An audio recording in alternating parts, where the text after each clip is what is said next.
I apologize. I was actually not expecting to give this sermon. Father Vernois is a no-show. He was supposed to preach at all the masses, but that's okay.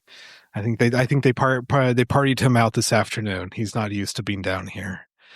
Still, it's a good opportunity to speak a little bit about the paradox that is human nature, because as we all know, we are formed of body and soul. And so therefore we are both material and spiritual. But that also means that but also because of original sin, we are split between this earth and the human realm. But then thanks to the grace of God, we are also dedicated to the higher realm of grace, which is heaven. This is what is a paradox. We're both. We're a bit of both. And one does not eliminate the other, at least not entirely. Because we are creatures of this world does not mean that we can't be creatures of the next, but that in order to become creatures of the next world, we have to let the Spirit dominate over our flesh. That is the essence of what it means. That is what the necessity of our nature is, that we have to overcome the world of this flesh to be able to belong to the Spirit. But then being creatures of the Spirit does not mean that we stop having a body and belonging to this world as well. We are in this world, but not of it. We are supposed to be a part of this world. That does not mean that we pertain to it.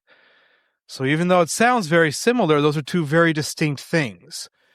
We belong in this world, but we do not belong to it. We are a part of it, but it is not a part of us in and of itself. We have to become more than what this world can possibly offer. Now, that becomes a bit of an issue because this is how certain heresies have cropped up throughout history, especially in regards to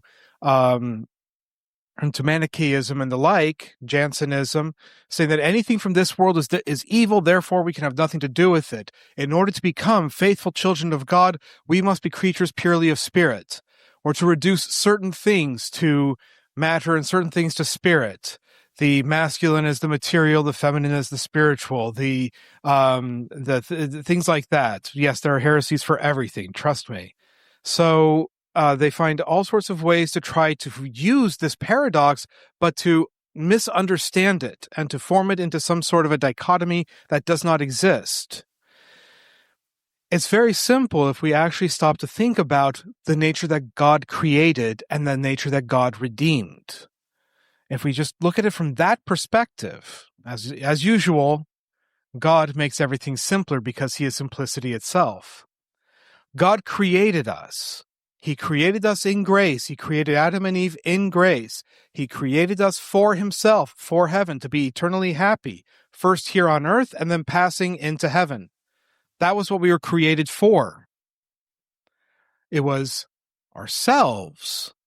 It was human nature that fell through original sin and let the human side of our souls, the human side of our being, the material side of our being, overcome the supernatural.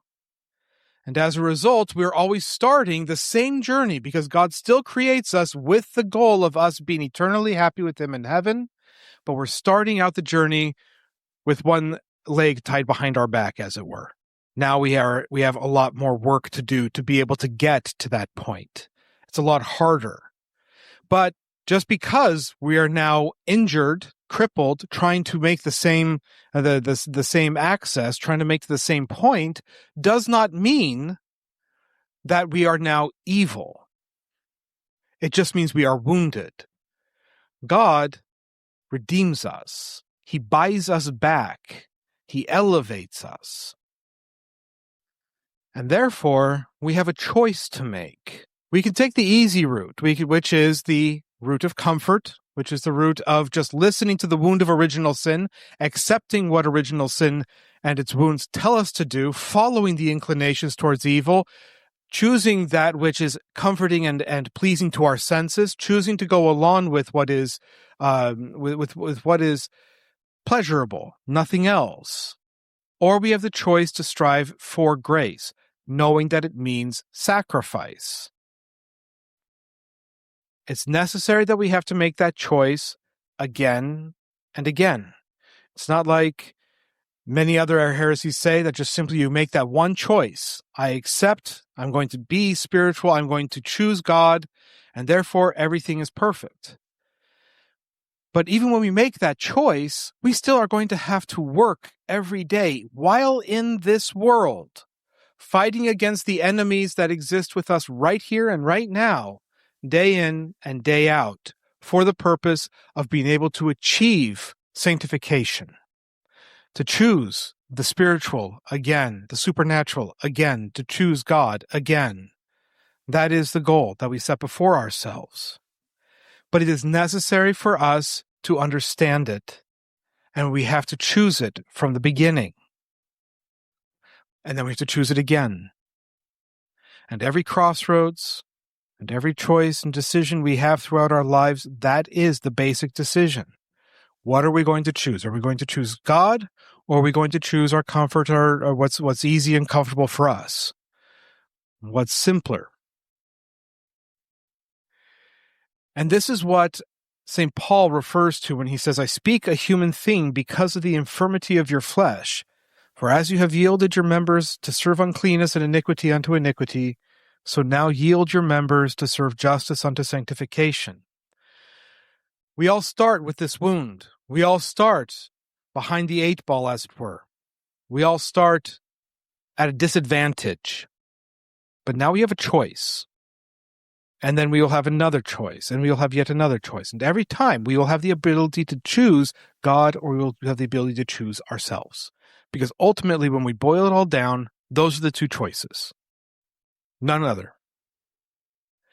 And those choices, that choice, that reduction of the choice, changes the entire perspective of this life. When we choose ourselves, we deny God.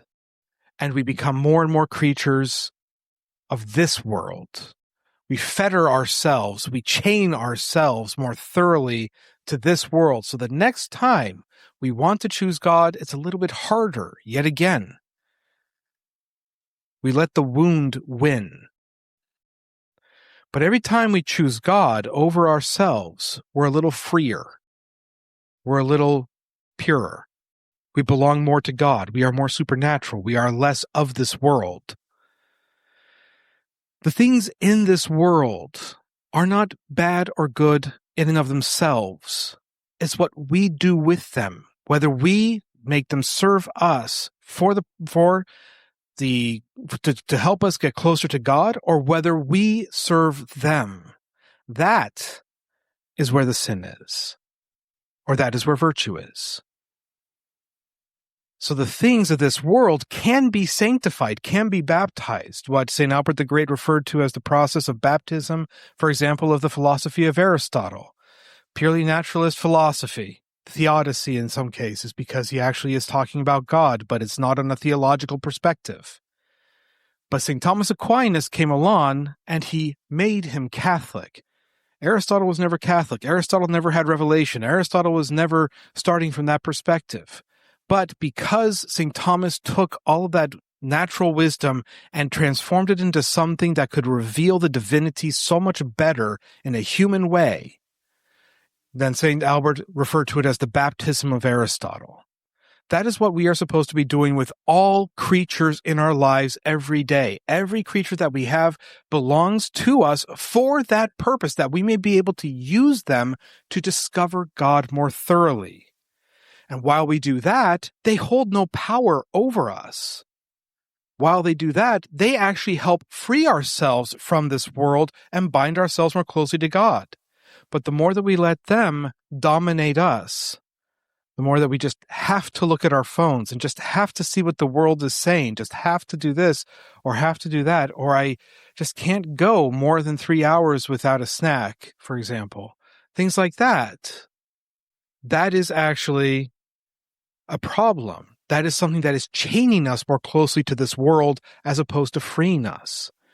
So the creatures in and of themselves are not bad. It's our use of them, or being used by them that makes them good or bad. Our humanity is not bad in and of itself. It's not something to be conquered and destroyed. It's something to be built upon. It's something to construct grace upon. Grace builds on nature. God gave us humanity for the purpose of being the medium by which we could receive His life. So we have to respect it and love it, but we must use it according to what we know we are supposed to do. Not be slaves of it. Not be slaves of our comfort. Not be slaves of human respect, of human desire, of the comforts of this world, of the situation that we find ourselves in, of our reputations, of anything, any temptation or any desire. We are supposed to be beyond those. Not that we are supposed to have destroyed them, but that we are supposed to have conquered them to the point that they no longer hold dominion over us and that we are able to choose and to select what it is we are going to do. Choose and select to follow God each and every time. Because by doing so, that is how we accomplish our goal. That is how we accomplish our end. That is how we actually become the servants and the children of God. This is how we actually live up to our vocation. He has made us His children. Now we have to live as His children. But it comes down to the daily choices that we make. Every hour of every day, we make choices. Even more often. We make choices all the time, and sometimes they're the most minute things on earth. But we have a choice to make it for this purpose or the other purpose. To choose God with this thing, or to choose this thing so that it enslaves us. Because we desire it even above God. That's not how we would think of it, but that's how we have to start thinking of it. Those are our choices, each and every day. We need to start thinking about that because this is the path to heaven. This is the path to sanctity. Our choices every day, to complain or not to complain, to accept what everybody says about us and the maligning efforts against us or not, to forgive or to hold on to rancor.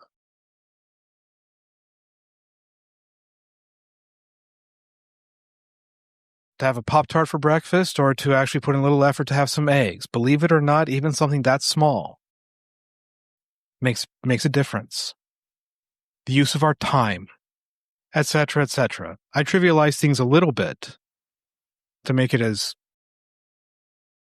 concrete as possible for all of you. But the fact of the matter is every choice has an impact.